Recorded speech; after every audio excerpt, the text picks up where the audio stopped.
and welcome to the after show. It's the Billy Boys Banter Bus, aka the BLC Banter Bus, aka Bristol Longform's weekly improv chat. It's me, John McInnes.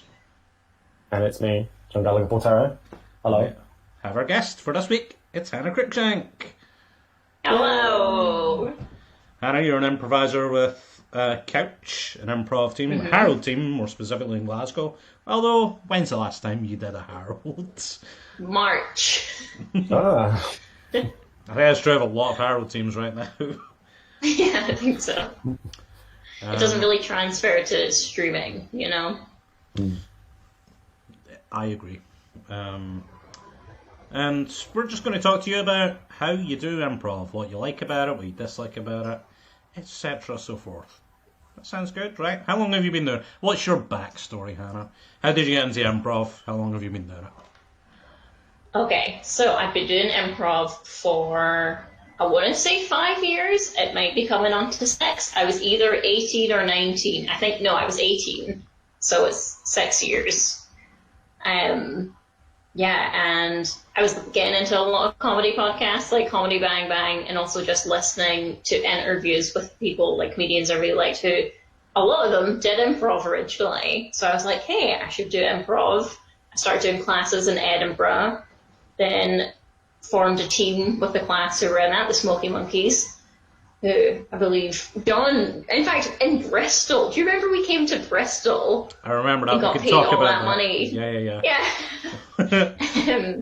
For So- the audience, Smoky Monkeys got hired to do a gig in Bristol Museum, right?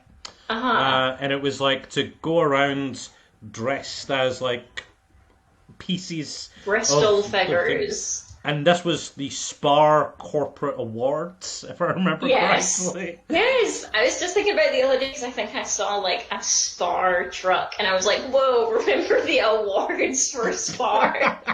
Where I got paid like £200. The most I've ever been paid for improv by such a large amount, it's funny. Yeah. I did nothing as well. I Walked around in a hoodie pretending to be Banksy. I stood around in a gorilla suit talking to you the entire night. It was literally the whole thing. And you were so sweaty. So sweaty, it was gross. I think you were like the only one who got to go home after it because everyone else was travelling from Scotland and we were staying in like a hostel. So I think if anyone had to be in the gorilla suit, it's fair. It's the person who gets to like go home at the end of the night. Made sense. But remember, that's the lesson. Improv, if you want to get paid, get hired to do like corporate. It was bizarre. Yeah. But yeah, then we were a team, and then I think I've been in like a couple teams, and I've just been doing improv for like 5 years ever since I started taking those classes. Been in various teams. Started doing Harold Night when that started in Glasgow, and then that's been on for 4 years now. That's just been like the most regular thing that I've been doing. Do you dive into like stand-up and sketch and other types of comedy? I have done some stand-up, but as John knows, the Scottish comedy scene in particular is hell on earth. So I don't think post-pandemic I'll be going back to stand-up. It's a very different community to the improv one. People are a lot nicer at improv. Haven't really done sketch stuff. Done like podcasting, comedy podcasting stuff. I would Yes, say to John. some degree your Christmas Fringe show was kind of a sketch show, you know? Like some of the compound yeah. bits at Light Bulb is kind of a sketch bit. Yeah, that's fair. Yeah, I think a lot of the stand-up that I've done has been kind of sketchy, because also me and Jeffrey Kahn, who is in the Smoky Monkeys and who is, much like John, a member of Couch, even though he lives in England and only really does the shows for the Fringe or like Up for Christmas, but we do stuff together that can be kind of sketchy. We do like podcasts together as well as improv. And you're still, and I understand that you have the Glasgow Improv Theatre up at the moment. Yes. Are you taking classes with that, or you're The teaching? Git. The Git. So I was teaching like beginners drop-in classes pre-pandemic, and then during the pandemic, it's just been the 101 and 201 courses that are being run by Jason Perez and Martin who run those. But yeah, teaching them was very fun because I think it's always weird because you guys both teach classes, right? Yeah. Not right now. Not really teaching. Yeah, them but right like, now. yeah, We used to. I think teaching an improv thing is like very weird because I always felt very unqualified to do it because I'm just like. I honestly think if you don't feel like that teaching improv, you're probably like a liar. And even if you are fully qualified to teach improv, like you're really kind of making up a lot of stuff. So a lot of people who are teachers in improv have the exact same feeling, I think. Mm-hmm. Like, I think it always like amazed me how much people seemed to get out of the class because like I think it makes sense when someone does like a 101 course or like an 8-week thing and they feel as if they're like getting something at the end of it. And I would always, just before I would teach these drop-in things, just be like, this is so stupid, no one's going to come, and they're not going to listen to me. But then, like, I was always surprised by how much, like, people really seem to enjoy it and get a lot out of it. And it is very, like, easy. It's not really, like, teaching. I'm sure actual teachers have a lot harder job than telling a bunch of people to, teaching them how to mind meld. What's been your favourite thing about teaching improv? That's a good question. Telling people off. Because they're naughty, or just because they're not doing what you're telling them? Both. Anything. Any chance. No. I also resonate with that feeling, and a part of that to me is because I've been in so many improv classes where the teacher isn't like doing that. Not so much that they're not telling people off, but like, you know, a teacher will like lay out kind of what people have to do, and people stop, like just immediately don't do it. And then it's a little bit frustrating to be like, okay, what are we meant to do right now? So when I was teaching during the live world of improv, I thought it was a good thing to be that kind of teacher, to be like, nope, guys, we're doing this. Yeah, I think teaching improv is really hard. I think especially as like a young woman. I was almost always younger than like the students, and it's really hard to feel like you have a sense of authority sometimes. And the thing is improv is really easy if you have like the right disposition to it. But I think people have a lot of like mental hurdles to get over to get comfortable doing it. But once they do that, you can have like a lot of fun. And the easiest thing when you're teaching is when someone's doing it well, to be like, okay, that's what you should do. Yeah. Because I think that's like the best thing to learn in improv. A lot of the things, it's like, it feels like there might be a lot of rules, but then once you see someone do it well, it's really easy to go like, okay, you should do that. And it really clicks for people. Yeah. But it's also really fun when someone does something wrong, because I think the thing is the things are so basic that people like do wrong, whether it's like someone says something offensive, or not even in classes I've taught, I've been in workshops with people where all they're told to do is to like make a statement, and they find it so hard to do that. It's always so weird watching someone like brain fry because they can't ask a question. Yeah. Don't ask any questions in this scene, and like the only thing that person could do at that point is ask questions. Yeah. I've seen that happen several times where it's like, or there was a class where it was like the teacher kept saying, say what age your character is, and they literally couldn't say a number. And like, it's just amazing how it affects some people, because for some people it's obviously really easy, and for some people they're literally so overwhelmed. Yeah. I think it's just because they're thinking too much, right? And that's kind of what they want to get out of them. If you ask somebody to say a number, they can do it. Like, there's not a lot of people who can't do that. It's just in the middle, they're like, but I'm trying to be funny and be a character and stuff. Yeah. I always tell people, like, do not worry about being funny. It will feel amazing if you get a laugh. But all I want you to do is, like, keep talking to each other. It literally doesn't matter if it's funny or not. I just want you to be improvising. And I think that's always good, because people, it's so, like, it's hard to be focused on being funny, and you get really in your head. But if you can just keep improvising, you, like, stumble on things that are really funny. But I had a class once where a girl came up to me after, and she was like, okay, so, like, when are we going to do the comedy stuff? And I was just like, I'm sorry that no one in the class was funny this time. One of the funniest examples of that, like, just like a class unable to do like a simple, straightforward thing that I ever did was like a person we all know, Michael Burns, was running a drop-in. I think you might have been, or maybe you weren't there, Galker. I'm not certain, but like, it was ages ago. And it was the very first like scenic exercise. I was like, right, we're going to do scenes, but you just have to be positive. That's all you need to do. And every scene was like, you burnt my soup. And then immediately I'm like, okay, that could be fun, but like, okay, let's not do that. Let's the soup's fine. Like, and then back to it's like, this soup's fine. It was the same in the Will Hines workship that we did in Edinburgh, McInnes. He did the exact same thing, and the exact same thing happened. Yeah. And this isn't with like new people either. This is like with people who've been on stage, and even they forget it, or they're just in their heads, especially when it's some big name like Will Hines. Oh, I've got to be impressive in this scene. They're not just like doing what they've been asked to do, which is like be happy in this scene regardless. Hannah, it's so hard when you're told to do something like that, and you're like, all I want to do is be nasty. I don't think my character would be nice. What's the worst thing that you've had a student do or say in a class, Hannah, and how have you dealt with that? Okay. There was an incident in a jam that I was running after a workshop that was really stressful, and the week later, someone who I know in the scene was talking about it, and I was like, oh my god, that was so awful. And he was like, you handled it really well. They were like a pack of wild dogs.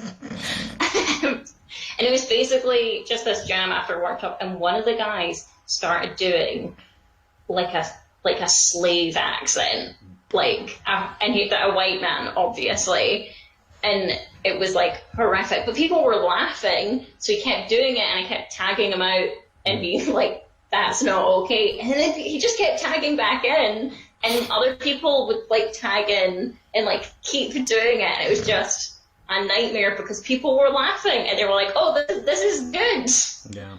I would so horrifying. Quickly in that scene be like, you're white. I don't care what you were before. You're this white guy.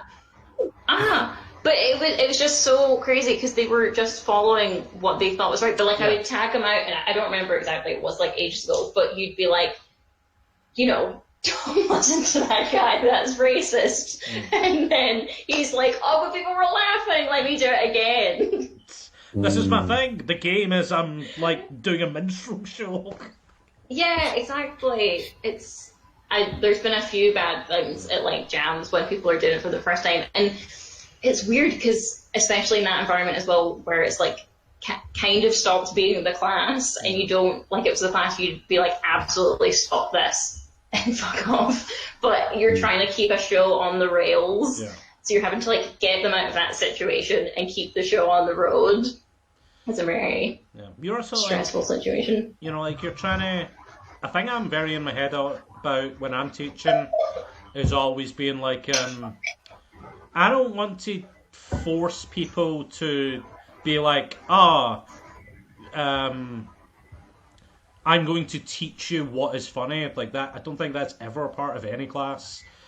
But then in class, something like that will come up, and I'll have to put it in a context where it's like, I know you're laughing at it, but I'm going to make you have to confront that I don't think this is funny. And I'm going to have to make you confront why I don't think it's funny, because I think a lot of the audience will also think this. It'll feel like to them like I'm telling them, oh, the rules of improv are to not do like a voice, when it's not what I'm saying at all. I'm saying like, just for a second, recognize what you're actually doing in this room. Yeah, exactly. I remember being in a workshop that Josh Swinson was teaching here in Glasgow, and someone was doing it. There was like an older guy who was making like disparaging remarks about Mexican people in a scene, and he just kept stopping him and being like, let's not use a stereotype about people. Yeah. and let's not use that as something that's funny. Yeah. And the guy kept being like, okay, but like, you know how like people use stereotypes to be funny. And Josh was like, let's not do that here. Like, yes, I understand what you're doing. That's why I said let's not do it. You think it's funny to say bad things about Mexican people. You're not allowed to. Do you understand why that would make an audience uncomfortable? Like, I mean, I'm impressed with that because it is almost like he doesn't even need to say, I don't need to make you understand why this isn't funny. Just don't do it. Yeah. Is there anything that you've, since teaching, is there anything that you've sort of noticed when you go back to performing? So, like, do you know what I mean? Yeah, I feel very rusty. I haven't done a workshop in a long time, and especially post-pandemic, I feel like I'm getting worse and worse at improv. Yeah. And I feel a bit stupid sometimes, having taught people and being like, I mean, I'm not the best improviser. There's definitely, I think it makes you more aware if you know there's people in the audience who you've taught and you're like, okay, I have to behave myself. Because I think especially once you've been doing improv for a little while, and if you're know your team really well, that's when you start to break the rules because you feel like you know them well enough to be meta or do something that you're not supposed to do. But then you're like, okay, I'm leading an example for people here. Yeah, I was definitely thinking that in that show that we just did there, where I was like, I shouldn't say this is too early of a connection as a character, but it seems funny to me to say that. Yeah. If people I were teaching there were watching, I'd be like, maybe don't do that. Totally. Yeah, I feel like there's definitely things that I'll do with Couch that I'm like, but if someone did that, I'd be like, don't rely on saying you're doing an improv show, but then at the same time, I love being meta. Those are usually the best moments as well. Those are usually the funniest moments. Mm-hmm. Where you're getting the best laughs and when you're breaking the rules a little bit. That's tough. Mm-hmm. That's tough when you're teaching people that and then you kind of just break them, but you're getting a laugh as well. You're trying to teach people the easiest way to do a scene, not necessarily the easiest way to do any scene, you know? Yeah. I don't know. Nowadays, I feel like all of improv really just boils down to if that seems good, then keep doing it. And meta kind of sometimes falls into that. Maybe that's bad, but I don't know. Maybe that's the only thing I think about right now when I'm teaching improv workshops. If that's good, then keep on doing it.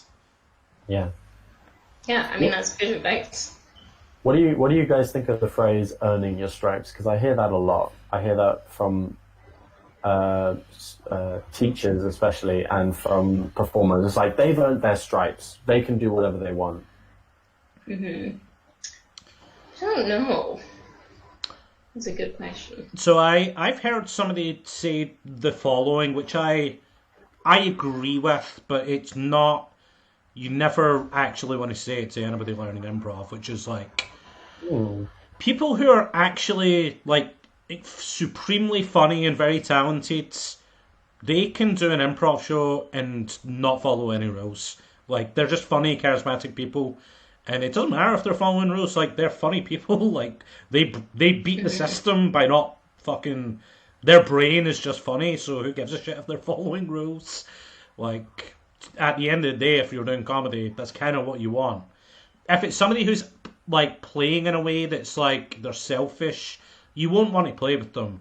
But I don't even mean that. I mean people can just be super funny and almost it doesn't matter what rules they're following. Yeah, I totally agree with that. And I mean, I think earning your stripes is a good way of just saying you're not that funny yet. To some degree, that is honestly what it is. The people who earn their stripes by doing 1,000 hours or whatever, they got funnier by doing a lot of shows. That's another way you can become good. Another way you can be good is just being effortlessly talented immediately. But unfortunately, I don't think I've met anybody who met that description really. Yeah, I think that's true. When you were asking me to do this and be like, think about things you like and don't like about improv, like, and I think there is like a weird thing where in my head I start to be like, oh, I don't like it if someone does this and I don't like it if someone does that. But if someone's funny enough, they can kind of get away with anything. Yeah. But also, like, funny isn't objective, so there could be an improviser who everyone loves and I think they're a prick. But I'm sure there's people who some people think are very unfunny who I think are hilarious, and I'm like, they can do whatever they want, they can go off the rails, and I think it's hilarious. So with like earning your stripes, it's not. That's a really hard thing to quantify because it's like, what if they've been doing improv for 10 years, or are they just naturally really funny? Because also, I think it's really clear in a class situation when everyone's a beginner who is more naturally funny, but that also doesn't mean they get to like break the rules because they need to learn them first. And it's really annoying if someone's like new and they think they can do whatever they want, because that's usually not being a good like team player either. A lot of the stuff that breaks the rules is like the rules are in place to support everyone in the team and to like add to things rather than breaking them down. Yeah. I think honestly the people who don't want to earn their stripes and just break all the rules constantly, they're not funny at all.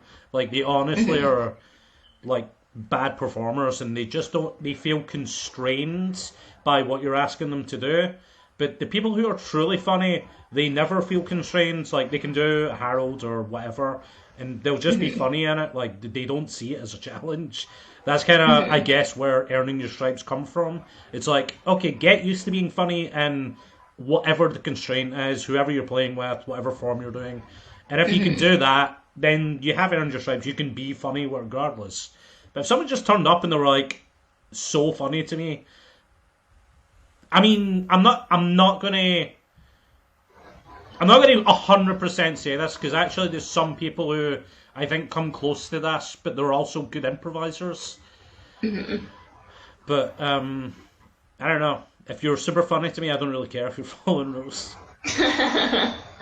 Yeah, I think that's fair. I think it's just like such a subjective. Sometimes I'll work backwards, and I'll be like, this person was really funny. Why? Like, how? What justifies their? How were they actually following the rules? But like, that's just a way that I'm trying to like earn faith in a classroom to be like. There is and I do think there is like mechanics to it and a method to it. When I'm lost in a scene and it isn't working, I think that's when I go to rules and stuff like that. But if you don't have to do that, then I'm jealous. Talking about rules when you're stuck, Hannah, what are some of the rules that either you've learned or that you teach to people that will get you out of anything? Well, when I feel stuck, I usually start pretending to be a ghost for some reason. We saw a lot of ghosts in that last show. It's a thing.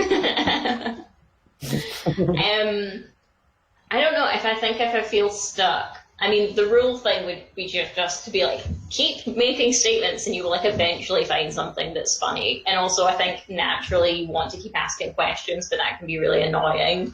So like, the fastest way is to just like say a few sentences, and between you and your scene partner, by the time you've each said 3 sentences, something funny will probably have happened. But also, my instinct is to be a ghost. I'm like, oh, I don't have an idea, and then this is what happens at Harold Night: is me and Jason don't remember any of the opening. It gets to the first like 1C, and me and Jason look at each other and we're like, oh well, I guess we're gonna be ghosts again. There was a run of shows at Cage Match at the Fringe. I don't think this year, the last one, but the one before that, where my get out clause for like 3 shows was, I'm a time traveller. This is all time travel. It actually came up in that last show there. I was like, are you a time traveller? Yeah, it did. It solves a lot of problems, like in the same way that ghosts solve a problem. Like, you're not bound by like rules of reality. I think a lot of the time, if you're like a straight man as well, the easiest thing to do is just keep pointing out that the other person's being weird. Like, no matter what they do, you can just keep adding that, like, this person's being strange. And I think reacting to stuff really realistically is so funny in improv just because so many of the situations are stupid, and to have someone just be very grounded is very funny. I don't know, I think you have to be two really funny people for it to go like crazy and still be funny. I always used just go to like movie references. So if I don't know what's going on, it's usually just movie references, and then the audience. What I find is that the audience and most of the team are on board with it because they've seen the same movie, and then we just do the movie. Yeah. We do a rom-com, or we just do an action movie, and it usually saves my butt. I'm awful for doing pop culture references. Like, I think it's like my number one thing I need to get out the habit of, because like, if it's just trying to come up with ideas for like character monologues or something, the first things that my mind go to is like the thing that applies to pop culture, and it just means that every Harold we do, there's some scene where it's like, okay guys, we're rebooting this, or whatever. And it's annoying. The amount of times that like Space Jam has been referenced is unbelievable. For some reason, when we've been doing Spotify, Bruce Springsteen keeps coming up, even though there's been no Bruce Springsteen songs. But we just keep mentioning Bruce Springsteen. I remember that, yeah. I feel like these characters just keep coming up. There's almost always like a celebrity in our shows. Someone always is like, I'm going to be Tim Allen. Right at the start of Jazz Police, especially in group games, me and Gallagher especially would do wrestlers as group games. And the rest of the team had to make a rule that we couldn't do that, because they didn't know the references of wrestlers, so they did not enjoy it. But if we had nothing, we would start with something like, listen up, McMahon, I've had it up to here with your corrupt WWE. One of my favourite scenes I think I've ever been in, and I was crying with laughter during it, was that McInnes and I had no idea of what we wanted to do for like 2C in a Harold. We were just like, we were like an elderly couple, and then we had no idea. So we turned it into a wrestling thing where McInnes literally picked me up, turned me down, and started like pushing my head down. And the rest of the crew had no idea what we were doing, and so instead of editing us, they just started another scene like the other side of the stage. And McKenna and I were just beating each other up on this side. And the rest of the scene was happening in the corner. That's so funny. It was great. With Couch, we always do, you know, in The Simpsons, the episode where Marge gets addicted to gambling, and Homer's like, my wife's been possessed by a demon and her name is Gambler. We will always like say the suggestion like that, like especially if it ends in R, so it could be like curator, and one of us will be like, curator! I'm the monster of curation. That's interesting. Let's talk about that a little bit. Like, Couch do Harold's, and your opening is character monologues. Talk me through that. Like, what do you think you go to? Like, you get a suggestion, candle, let's say. Where are you going with that? I will almost always end up doing one where it's like I'm pitching something and it's like a stupid version of it.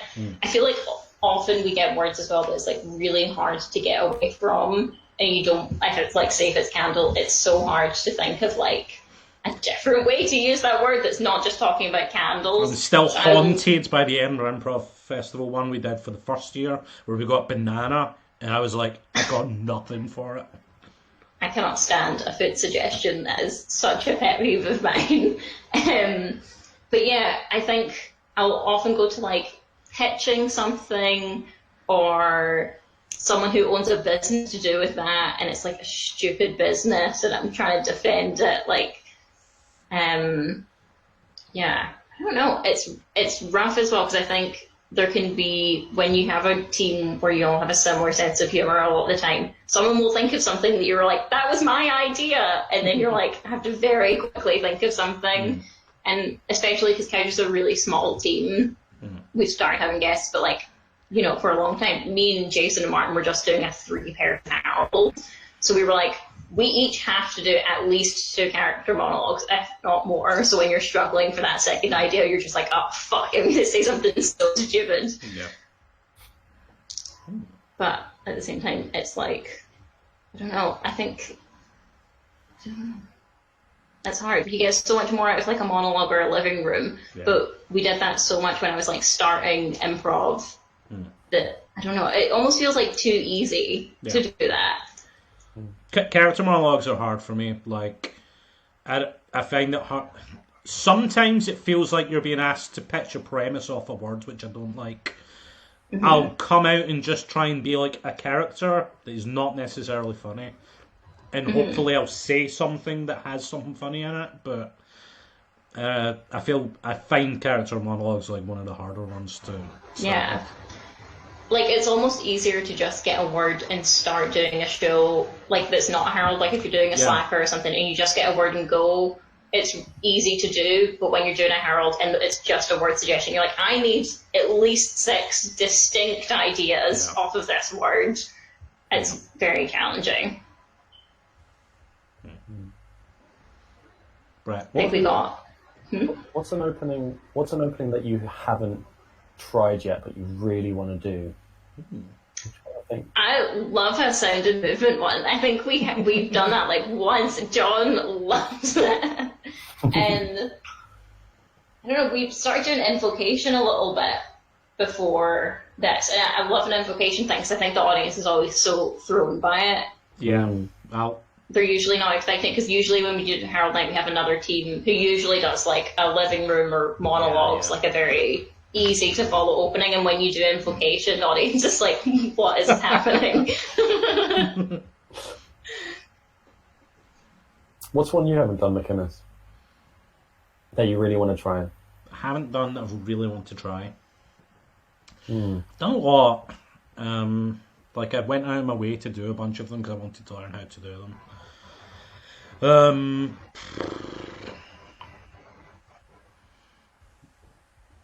You know, I don't think I've done a Herald from a scene painting opening, which I think is always a fun opening for me.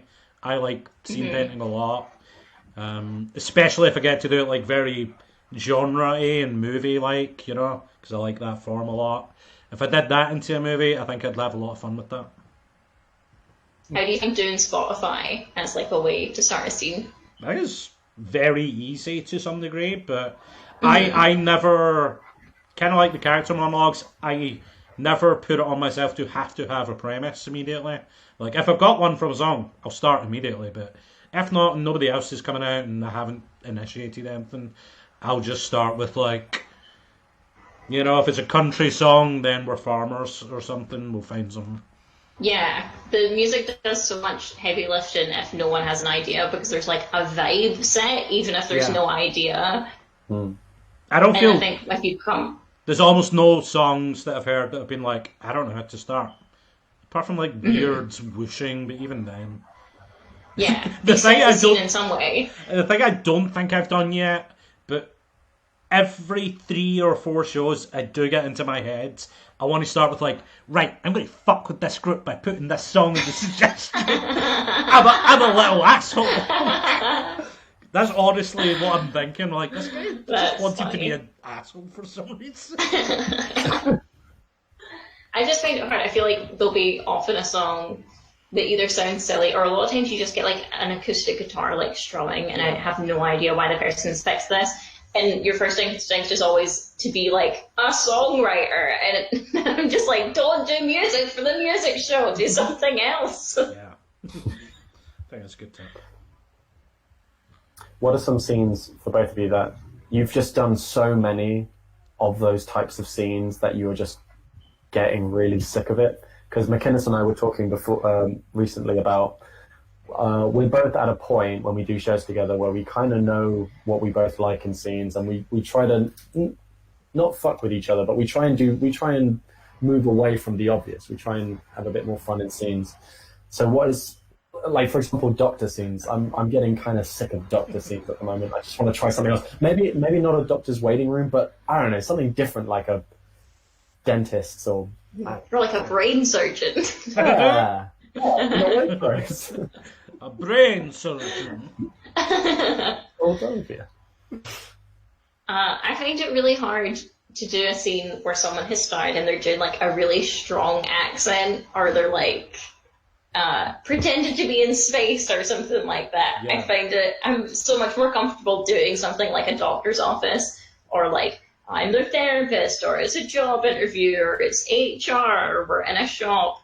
But again, those are such like mundane things, and I feel like I need to challenge myself more to start something and be like, okay, I'm a German man underwater or whatever. Because I think also, like when I teach classes, I always say to people like, you don't always have to be on the moon. You don't always have to be like on a volcano. Because I think that's a lot of people's instincts at first, is to do like something wild. Yeah. But at the same time, I'm like, I'm not even that good at doing the wild things.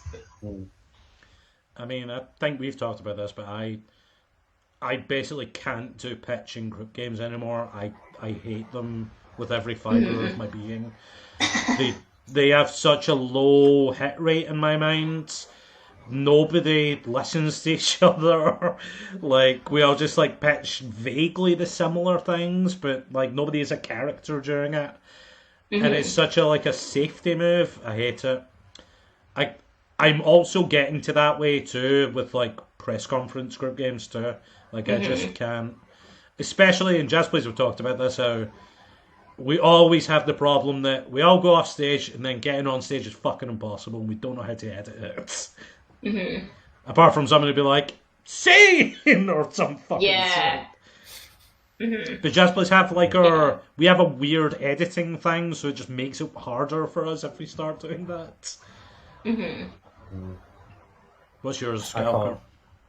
I can't deal with therapy scenes anymore. Like anything. I see it so much in classes where somebody How does it make you feel? How does it make me feel? Yeah. Is this like your own little therapy session for me? I'm telling you, I'm sick of them. I'm sick of learning about what people feel like and see. Yeah, I feel like that's how I feel when I'm like doing pop culture references, or when we were doing something like, oh, okay, we're rebooting this thing, or like a lot of the time there'll be something where like a scene is going weird, and it's like maybe it's going well, maybe it's not, but someone will be like, we cut to an office, and then it'll be like, this script for the reboot of blah blah is terrible, and you're framing that scene we just saw as like I hate a story. I hate and it. I feel like that is such a habit we've gotten into, because it's very like, just pop culture comes easy to me. But and you're like, oh, even if it gets a laugh, I'm like, I'm sick of hearing myself use this like device, even though it's like working or is an easy way to frame something, and I'm bored of it. Yeah. The show that we did yesterday had the wake up thing, and I'm tired of that, but I thought it worked well in that particular show. Like, I think by the end it made it work better than I was initially. The first time it happened, I was like, fuck's sake, no need. Yeah. But later on, I was like, okay, I think I like how these are all connecting. Yeah, because we do that wake up thing, and I think we started doing that like in a practice when a scene was either like getting out of hand or was just really boring, and you're like, we want to get away from this, or frame that it's so ridiculous. But yeah, then that becomes like a crutch, and it's just like, I don't want the audience to always be like, oh, they're doing wake up again. I think the thing that actually, I think it connects to this. The thing that felt common in all of these to me, like the therapist session, the pitch meeting, press conference, and like wacky space stuff, to me is like, when I see people do these, they are all not based in reality to some degree. Like, I don't think I've seen a therapy scene where somebody is doing like some therapy. Like, it's always just like, I'm crazy. Or like when I'm thinking about product pitch meetings, it's always like, nobody's acting like a product salesman. It's just a bunch of improvisers saying like, so what do you think about this pitch, rather than acting. Yeah. It's a lot of repeating as well. It's just like you're tagging in just to repeat what you've just seen in the previous scene. It's just like, tell me again what you're doing, and there's no movement. It just feels static, and that's why it doesn't get any laughs in my book. It's just audience has already seen it. Right, Hannah. Yeah, it feels like meta again. You're just like, that thing we just saw was crazy. And it's like, okay, why would I laugh at you telling me that thing just happened? Like, just do something else. Yeah. Hannah, we come to my favourite question, which is, Oh. what's something that somebody does in a scene that makes you angry? Your scene partner will do it, your scene partner does it, and you're like, fuck's sake. Even if you don't mean to be judgmental, you hate it. Stupid stuff, like, not listening. Like, I hate it when someone says a character's name, and then someone forgets what the name was, and they say something else, and I'm just like, you're not paying attention. Or if someone says, like, my son here, and then someone starts talking, and it's like obviously a little boy, and then someone's acting as if he's like an old man or something. I'm just like, where were you when that person said that? You saw one of my favourite moments when that ever happened to me in my UCB 101 class show. Oh yeah? I don't know if you'll remember it, but I came to do like I've told this story before, where it was like the class, or maybe the second class before we went on, the teacher was like, right, I'm going to introduce you guys to cut twos. You can do cut twos so that you all recognise if it happens, but nobody has to do it, and in fact, it'll probably not come up. And then really, the first scene of the show, somebody did it, and everybody recognised it, and we're cutting to this thing. And then halfway through the show, I did a cut to, it was like a business meeting thing or something. There's like 3 or 4 people on stage.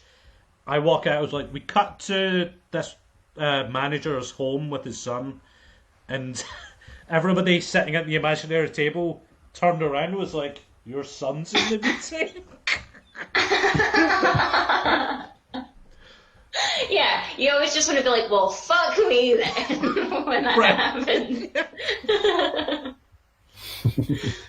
Yeah, or like I feel like someone will be like, oh, we see that these two are in an office and they're painting something, and then the people doing the scene will be like, as if like they think that that's stupid, and I'm like, just do the thing that they said.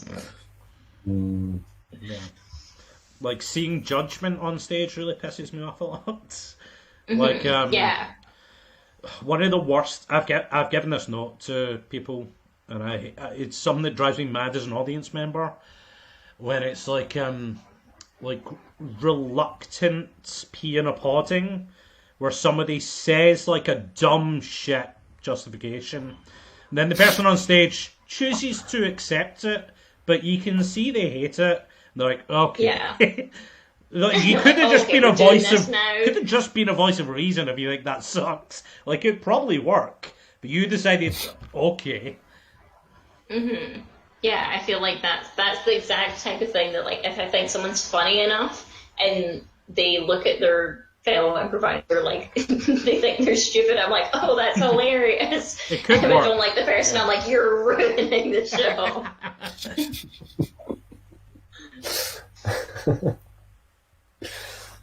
What do you think is like the future for after, like, obviously with a lot of interactive Skype meetup classes and who do you think the first improviser in space will be? Well, they always send dogs up first, right? Yeah. I'll send improv dogs up, yeah. Yeah, because we don't know if it's safe to do improv in space yet. Yeah, I mean, it's hardly safe to do it on Earth, so, you know, be extra cautious. Well, I think that climate change will have us all dead in 50 years, so I don't think there's too much future to be seen. I don't know, I think it's really weird, because we were talking about, I mean, I don't think there'll be in-person improv shows in the UK this year, like, definitely. But I don't know, we were talking about, like, if there was less of a restriction, or if you were in, like, a bubble of people. It's like, could we perform live together and record that and, like, live stream it, but have no audience? Like, I've seen. I don't know. I think there'll probably be some sort of like weird stages. Yeah. It won't just be from Zoom to back to normal. There'll have to be some like weird bridge gap because also our venue is like in the basement of a pub, and I don't know if that pub's going to be like. Maybe we don't want an improv show right now when businesses are so like precarious and stuff. I don't know if they would want to be like, yeah, sure, you can do an improv show. I don't know. It's very weird. I think the strange thing as well is when people have been running like one-on-one classes is there's like people getting into doing improv online, which at the start I was like, this is an impossible idea, it'll never work. And it seems like people really do enjoy it and are getting a lot out of it. But I said, like, well, once these people have never performed in person, once they can perform together, I'd be like, well, you need to teach them all over again because they've never, not everything, but there's so much that's lost on Zoom that I feel like there's a lot of people who've like, I want to be in an improv team and do shows now. And it's like, okay, but there's like stuff you don't know because you haven't had the chance to do it. Do you think there's some aspects that are better on Zoom than in real life? I've not taught an online class, so I can't speak authoritatively. But, you know, I definitely think it forces you to listen more, and it is easier to listen to some degree. And it forces like game style players more a little bit. Because, I don't know, you don't need to, it's impossible to get out of a scene by being like a big wacky clown if it's like, you're just on a screen. Yeah, I think it's a weird thing because I think it seems like live stream improv is better than I would have thought it was, and it's also challenging to people who do improv in different ways because you can't rely on like physicality or anything like that. You can't do any of like the weird stuff. You can't, I don't know, climb on a chair or do like a pyramid with your team. You can't declare that you're a giant by standing on two chairs. Yeah, exactly. And it's just harder to do those things, and I think there's just a lot lost in not having a person right in front of you, just like body language wise and stuff like that, that I think will be interesting for people to learn when they have to do it. But it's also like, live stream improv is almost the same as doing like an improvised podcast where you know like they will have no physical reference, there's no anything for them to look at, so it makes you play a lot more like mentally. Yeah. Oh. But yeah, then we'll all die because of climate change. Yes. And all that will be left will be the improv dogs floating up. And they'll be funny, but they'll be lonely. The dogs will be funny, but they will be not very good at like listening. McInnes, have you got any final questions for Hannah that you can think of on the spot? What's the funniest thing you can do in an improv scene? Shit yourself. I even recently have been pooping myself in scenes a lot more. Well, you're right at home, so you don't need to worry about getting away from the venue, you know? You're like, I can clean myself up straight away. Yeah, it wasn't my characters, it was me. Yeah. I think we should all do a show one of the next couch ones, and we should all be doing it from our toilets. Because we can, just because we can. Yeah, I'm down for that. Flush. It's like the it's like the High show that didn't there used to be Cage Match show had some of them smoking marijuana and the other ones doing something else, but instead of that, just be taking laxatives the entire time. It'd be pretty fun. Yeah. Certainly what not. do you think's the funniest thing you can do? Me? What? Yeah, either of you, both of you. Oh, a question. Somebody asked, the guest asked us the question. What's the funniest thing he could do? What's the funniest thing I can do? In an improv scene, not just like... The funniest thing... well, I'm thinking of an improv scene. A thing that I think is genuinely very funny, if it can ever happen, is when it looks like to the audience that the improv team are not doing improv, but they are. Not always like this, but like, for instance, like as if they're having a fight on stage, but they know they aren't. That's so funny to me. Or like And that's if they were something to come on stage and convince the audience briefly that the show was cancelled, that's so funny to me. that You is- just want everyone to leave. Yeah. but that would be funny. You doing it or you watching it? Watching it. Watching it. I don't think I can do it that well. I think people Yeah, you see did. through my bullshit pretty quickly. No. I remember when there was Josh and Jake from. We did that group They game came that out. went yeah, but nobody actually. Maybe they did. Maybe the audience did think, but Yeah, they did. Yeah, they totally did. The group game, the group game basically just had McInnes immediately just leave. He was just like, yeah. "Fuck this shit, I'm leaving," and he just walked out the door. I went and you don't through see the him. fire door at the back. Yeah, Oh my god. and then the rest of us were. What was it? Jake went through the bar door. I think Jake and somebody else went to the bar with them. It wasn't Josh. Jake and somebody went to the bar and had a shouting argument from the bar. Yeah. Hubert and Mont, were you crying? No. I was on my phone. I called. You were somebody. on your phone, yeah. I think Monty and Hubert were crying or something. That was I feel funny. like that would be so stressful if I was in the audience. Yeah, the audience were genuinely like worried. I think if I was in a scene with John and he did that, I would think he meant it. I'd be like, oh fuck, I've pissed off John. Oh, you No. think I would walk through a fire door because I'm angry? Yeah. Wouldn't you? Isn't that what an angry person would do? I would go out if I was honestly angry. I'd go through the regular door. Are you Good to angry? know. I'm so angry. So angry right now. I think I've learned, and this might not be true, but McInnes might tell me this, but I think McInnes has now when you're just tired or when you just can't be bothered, you just leave. You just leave the situation. Yeah, And it's not because you're angry or you're like something's happened. It's just like, nah, I've had enough. And that's it. You just I leave. don't care. I'll just Yeah. You don't even say goodbye and it's fine. yeah.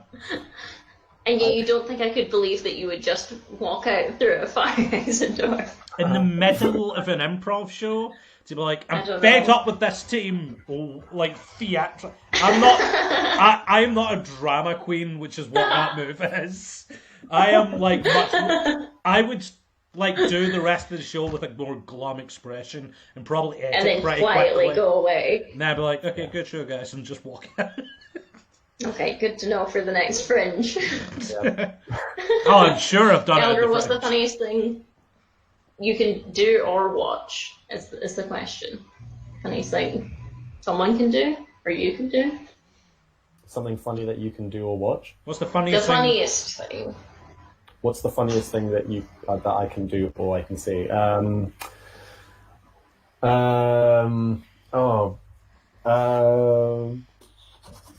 The main things I laugh at when I'm watching improv is usually like bad moves. I don't, it's just funny to me. Just somebody either making like, I don't know, walking through a table, that just makes me laugh. It's bad, but it just makes me laugh. Poop jokes as well. I don't know why this is the thing. So I'm still very juvenile, but I used to laugh loads at just fart noises or just the word poop, and I still do. I've grown up with I've become an adult with loads of other different things, but poop is just, I don't know why, but that anybody who That's says just the number one. I swear, yeah, I'm in a scene. Number two. It's the number two thing. Something, yeah. Another thing Which is why that I would McInnes. maybe have added, but I've noticed that I'm doing it a lot more, and I think I've done it with you a lot, Galker, and you a lot, Hannah, which is, and I think we all enjoy it, which is like when you start doing like cartoon stuff in a scene, like when I was talking about like hitting myself with an anvil, I was like, this is like an Acme Yeah. cartoon. Any like Acme, Bugs Bunny, like over the top cartoonish shit, or Yeah. Scooby Doo stuff, Awooga mask stuff. Yeah, someone's tongue rolling out to the floor. That genuinely will always make me laugh. If I ever see a team do anything like that, I'm like, these guys are funny. Yeah, something yeah, that's the same with me. So cartoony, especially cartoony babies as well. Somebody acting like a baby and doing the whole babies in trench coats, of course. It's just great stuff. It's great stuff. Something random as well. Something just random.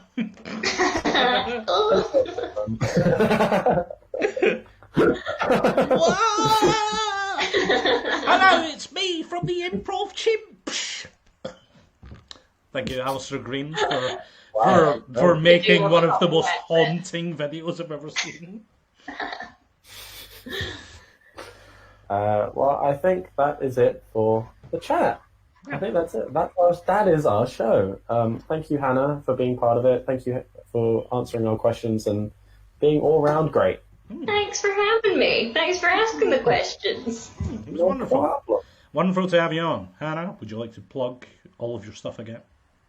Yes, I will plug once again my podcast, Keeping Up with the Kardashians, where me and Jeffrey Kahn reviewed the first season of Keeping Up with the Kardashians, my celebrity wine review podcast, Whose Wine Is It Anyway? And then just the Glasgow Improv Theatre at large. You can find it on Facebook, Twitter, Glasgow Improv Theatre, and Couch Improv, which is the team that we perform on.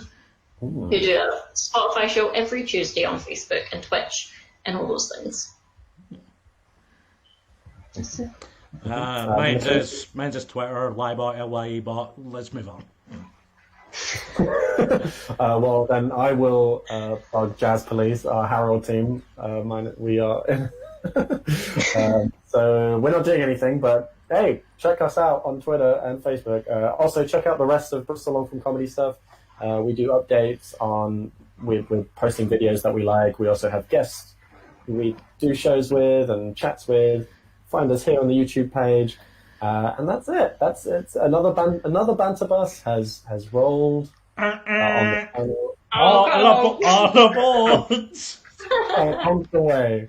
Good night, everybody. Bye. Bye. Honk honk.